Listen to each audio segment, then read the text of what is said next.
ሰላም ጤና ይስጥልኝ እንዴት ናችሁ? ይህንን መልእክቴን እንግዲህ ለሁሉም እንድታደርሱልኝ እፈልጋለሁ። በዛሬው ኮንሰርት ላይ አልገኝም። ሁለት ነገሮች ናቸው እንግዲህ እንድንገኝ ፈልጌ የነበረው የመጀመሪያው ላይ እስካሁን ስንሰራበት የነበረው ያው ጀነሬት ከሚደረገው ኢንካም ላይ ለወገኖቻችን እንደርሳለን የሚለው ሐሳብ እንትን አድርጎ ነበር። ኦኬ በሙያችን ማገዝ የምንችል ከሆነ አይ ቲንክ ይሄ ጥሩ እንትን አለው ብዬ አስቤ ነበረ። ግን ደግሞ አይ ግዴን ለማሐዘን ላይ ነን ይሄኛው ይለፍና ከዛ በኋላ ያለውን ብናደርግ ይሻላል የሚለው ደግሞ አመዝኖብኛል። ሶኔም እንዳንድ ኢትዮጵያዊ ሐዘን ይገባኛል። አንደርስታንድ በዛ ውስጥ ነው ያደኩትኝና ግዴን ለማይኛው ይለፍ ሳሚ ማን የሚል መልእክቱ ብዙ ስለደረሰኝ ኦኬ እኔ ያንን እቀበላለሁ። ከህዝብ ድምጽ መሆኑ ውጪ መሆኑ በራሱ ስሜት አይሰጥምና እኔ እቀበላለሁ ያንንና የዛሬ ኮንሰርት ላይ አልገኝም። አዘጋጆቹን ኦፍ ኮርስ ከልብ ይቅርታ እንጠይቃለሁ። ይሄም ስለተፈጠረ ያላሰብነው ነገር ነው ሀፕን ያደረገውና ከአቅም በላይም ስለሆነ እናንተን ይቅርታ ጠይቃለሁ። ግን አት ዘ ሴም ታይም ደግሞ እዚህ ጋር የህዝብንም ጥያቄ ደግሞ ማክበር ያስፈልጋል። ከስሜትም አንፃር ከራሴም ካደኩበትም ነገር ጋር ሳላውሰው ሴንስ ይሰጣልና ይሄኛውን አድልቶብኛል እና እንግዲህ 10 ጊዜ ለካ አንድ ጊዜ ቁረጥ ነው የሚባለውና እስከመጨረሻው በደንብ ላስብበት ሞክሬያለሁ። እኛ ኮምፎርት ዞን ላይ ሆነን ነው አሁን እንደዚህ ኮንሰርት ይቅር እንትን የምንለው። እዛ ጋር ግን ደግሞ የተጎዱ ወገኖች አሉና ሙሉ ሐሳብ ትኩረቱ ወደዛ እንዲሆንና መፍትሄ እንዲመጣ ሀገራችንም ወደ ሰላም፣ ወደ ፍቅር፣ ወደ አንድነት የምትመለስበትን ነገር ደግሞ እዛ ላይ ኮንትሪቢዩት የምናደርግበት ነገር ላይ ፎከስ እንድናደርግ ነው የኔ ምኞትና በሀገሪቱ ላይ በገጠመው ወቅታዊና ልብ ሰባሪ ክስተት ምክንያት ከፍተኛ ዝግጅት ተደርጎለት የነበረው ኢቨንት አዘጋጆችና ታዋቂ አርቲስቶች የታቀደውን ትልቅ የሙዚቃ ኮንሰርት በይፋ መሰረዛቸውን አስታውቀዋል። በተለይም የክስተቱ ግንባር ቀደም ተሳታፊዎች የነበሩት ታዋቂው ድምፃዊ ሳሚዳን እና ታደለ ሮባ በወቅታዊ አገራዊ ሁኔታ ህዝቡ እያለቀሰ እና እያዘነ ኮንሰርት ማቅረብ ተገቢ እንዳልሆነ በማመን ፕሮግራሙን ሙሉ በሙሉ ለመሰረዝ መወሰናቸውን በጋራ ገልጸዋል። ድምፃዊ ታደለ ሮባ በበኩሉ በመጀመሪያ አርሲ ላይ በወገኖቻችን ላይ በደረሰው የሞት አደጋ የተሰማኝን ሐዘን እየገለጽኩ ሐዘኑ የደረሰባችሁ የአካባቢው ነዋሪዎች እንዲሁም ለመላው የኢትዮጵያ ሕዝብ ፈጣሪ መጽናናቱን እንዲሰጠን እየጸለይኩኝ በዛሬው ዕለት በአዲስ አበባ ስታዲየም ላቀርበው የነበረው የሙዚቃ ዝግጅት መሰረዜንና ኮንሰርቱንም የማልሳተፍ መሆኔን በትህትና እገልጻለሁ። በስተመጨረሻም ለኢቨንቱ አዘጋጆች ለተፈጠረው ነገር እጅግ ይቅርታ ጠይቃለሁ። እግዚአብሔር ይብቃችሁ ይበለን በማለት በኦፊሻል ገጹ ቃሉን ሰጥቷል። አርቲስቶቹ ውሳኔያቸውን ባሳወቁበት መግለጫ ላይ አሁን ላይ ቅድሚያ ሊሰጠው የሚገባው ለደስታ ሳይሆን ለሐዘንተኞች አጋርነትን ማሳየት እንደሆነ በአጽንኦት ተናግሯል። ሁሉም ነገር ከህዝብና ከቤተክርስቲያን ሐዘን አይበልጥም በማለት የህዝቡ ስቃይና የሃይማኖት ተቋማት የደረሰባቸውን ሐዘን ከማንኛውም የሙያ ስራና ጥቅም በላይ መሆኑን አስገንዝበዋል። ከነሱ በተጨማሪም ዝግጅቱን በዋና መድረክ መሪነት ለመምራት ታጭቶ የነበረው ታዋቂው ኤምሲ ቴዲ በሐዘኑ ምክንያት በመድረኩ ላይ እንደማይገኝና ከህዝቡ ጎን መቆሙን መምረጡን በይፋ አስታውቋል። ይህ የኪነ ጥበብ ባለሙያዎች በጋራ የወሰዱት አቋም በማህበራዊ ሚዲያ ላይ በብዙዎች ዘንድ ከፍተኛ አድናቆት እያስገኘላቸውም ይገኛል። ይህ በእንዲህ እንዳለ አገሪቱና ህዝቡን እየፈተነ ባለው በዚህ አስቸጋሪ ወቅት ታዋቂው አርቲስት ሙሉዓለም ጌታቸው በበኩሉ የተሰማውን ጥልቅ ሐዘንና ቁጭት በፈጣሪ ፊት ገልጿል። አርቲስቱ የእናታችንን የድንግል ማርያምን አማላጅነት በመማጸን እጅግ ልብ በሚነካ መልኩ ስሜቱን እንዲህ ሲል ገልጾታል። ኧረ ፍትህ ዳኛ አይ ምነው መብርሃን ኢትዮጵያን ጨከንሽባት፣ ምነው ቀኝሽን ረሳሻት፣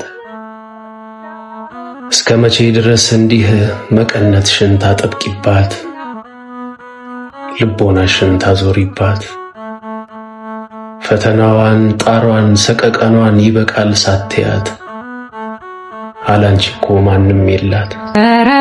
ይህ የአርቲስት ሙሉዓለም የልመናና የጸሎት ቃል በአሁኑ ወቅት በብዙ ኢትዮጵያውያን ልብ ውስጥ ያለውን ጥልቅ ሐዘን፣ ጭንቀትና ወደ ፈጣሪ የመጮህ ስሜት ፍንትው አድርጎ የሚያሳይ ሆኗል። ይደክማል። ስንት ሰው ሲሞት ነው የሚበቃው? ስንት ሰው ሲሞት ነው ህመማቸው ሊያመን የሚገባው? መቼ ነው ሰሚ የሚያገኙት? ንጹሃን ከአምላካቸው ውጪ ምንም ይዘው ላልወጡ ለነዚህ ምስኪን ሰዎች የነዚህ ሐዘን በነዚህ ሞት ለማዘን ሰው መሆን ብቻ ነው የሚጠበቅ። ሌላ ምንም መሆን አይጠበቅም። ኦርቶዶክስ መሆን አይጠበቅብንም። ክርስቲያን መሆን አይጠበቅብንም። ሙስሊም መሆን አይጠበቅብንም። ሰው መሆን ብቻ ነው የሚጠበቅብን። ያሳዝናል። አንዳንዴ ለመናገርም ቃል ያጣል። በቃ ቃል ያሳጣል። ግን ደግሞ ዝም ማለትም ወንጀል ነው እንጂ ለመናገር አቅም የሚያሰጥ ለመናገር ቃላት የምናገኝለት ጉዳይ ሆኖ አይደለም።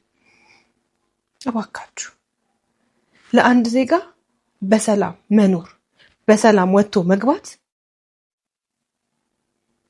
መብቱ ነው። የሚለምነው ጉዳይ አይደለም። ሰላማዊ ሰው ምስኪን ንጹሃን ለኛ ደግሞ ለኦርቶዶክሳውያን ደግሞ ቅድስት ቤተክርስቲያን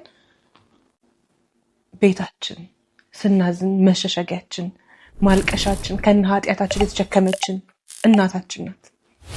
ቅድስት ቤተክርስቲያንን አታቃጥሉብን። ይህ የታቀደው የደስታና የድል አከባበር ኮንሰርት መሰረዙ በአሁኑ ሰዓት በሀገሪቱ ላይ ለተከሰተው ከባድ ሐዘን እውቅና የሰጠና አርቲስቶች ከህዝባቸው ስቃይ ጀርባቸውን እንደማይሰጡ ያሳየ ትልቅ ማሳያ ተደርጎም ተወስዷል። በርካታ ወገኖቻችንም አርቲስቶቹ ለወሰዱት ከህዝብ ጎን የመቆም የሞራል ውሳኔ አክብሮታቸውን እየገለጹ ይገኛሉ። ተናልን ስለምጠላ አይደለም ኢቨንቱን የምቃወመው። ጆሮ ካለ ጆሮህን ከፍተህ ስማኝ፣ ልብ ካለ ልብህን ሳትደፍን አድምጠኝ። ዛሬ መናገር የማልፈልገውን በሚዲያ ፕላትፎርም ከጀመርኩ ጊዜ ጀምሮ እዚህ ፕላትፎርም ላይ ተናግሬ የማላቀውን ጉዳይ ሳልወድ በግዴ ልናገር መጥቻለሁ። እኔ ባሮክ አዎ የአርሰናል ደጋፊ ነኝ። የዚህ ክለብ ደጋፊ ነኝ። ላለፉት በጣም ብዙ አመታት ከልጅነቴ ጀምሮ አርሰናልን ሳይቆይቻለሁ። የምታወቅበትም አንዱ ነገር የአርሰናል ደጋፊ በመሆኔ ነው። የሰፈር ጓደኞቼ አብሮ አደጎቼ የሚያውቁኝ ማምላክ ምስክሬ ናት። አርሰናልን መደገፍ ኃጢአት አይደለም፣ ወንጀል አይደለም፣ በደል አይደለም። ይሄንን አንተ እንድትረዳው እናንተ እንድትረዱት አንድ ነገር ልንገራችሁ። ግራጁዌት ያደረኩትኝ ከዛሬ 12 ዓመት በፊት ነው። የግራጁዌት መጽሔቴ ላይ ምን እንዳልኩ ስሙኝ። ሜሴት ኦዚልን በጣም ወደው ስለነበረ የሰፈር ጓደኞቼና አብሮ አደጎቼ ኦዚል እያሉ ነው የሚጠሩኝ አሁን ድረስ። ተመልከት፣ ቅጽል ስም ኦዚል ይላል። ይኸውልህ ማንን ታደንቃለህ ስባል የአርሰናል ደጋፊንና አርሰናልን ያልኩት ከዛሬ 12 ዓመት በፊት። እዚህ ሚዲያ ላይ ግን አንድም ቀን መጥቼ ስለ አርሰናል አውርቼ አላውቅም። የበለጡብኝ በጣም ብዙ ነገር ስላለ ማለት ነው። ምናልባት ካንተ በላይ ስለ አርሰናል ካንተ በላይ ልናገር እችላለሁ እንጂ ካንተ በታች በፍጹም ልናገር አልችልም። ፕሮፋይል ስላረግ ስለ አርሰናል ዝም ብለህ ስላወራ አይደለም አርሰናልን የምትወደው። ጉዳዩ ግን አሁንም ቢሆን ያ አይደለም። አንተ የተከበርክ ጽኑ የአርሰናል ደጋፊ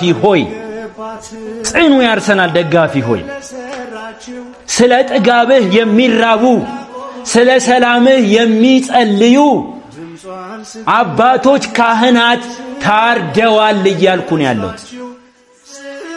በነሱ ደም ላይ ቆመህ ነገ ስቴዲየም ገብተህ አትጨፍርም። 22 ዓመት ያጣኸውን ድል በነሱ ደም ላይ ቆመህ አትዘፍንም፣ ደስታን አታደርግም። ስለዚህ አንተ የተከበርክ የአርሰናል ደጋፊ ደግሞም ከአርሰናል በፊት ከዚች አማናዊት ንጽሕት ቅድስት ኩሏዊት ቤተክርስቲያን ልጅነትን የተቀበላችሁ በ40 እና በ80 ቀን ግዴላችሁም ነገ ስቴዲየም ጠርታችሁ እናንተ ኦርቶዶክሳዊ ባለማህተም መሆኑን አሳዩ። በማንም አጀንዳ ውስጥ አትጠለፉ እያልኳችሁ በል እጣቸው በመቅረት ቅጣቸው። በል እንግዲህ ኦርቶዶክሳዊ ይህንን ቪዲዮ ሼር አድርገው ተመልከት። አካውንቴ እየወረደብኝ ነው። ተመልከት። አንተ እያለ አካውንቴ ሊወርድብኝ አይገባም። ኮፒ ሊንክ አድርግ፣ ሪፖስት አድርግ፣ ተናገርልኝ። ኦርቶዶክሳዊ ባለማዕተብ ይህንን በመናገሬ ምን ሊደርስ እንደሚችል አውቃለሁ። ደግሞም አውቄው አምኜበት ነው ይህንን ቪዲዮ ምሰራው።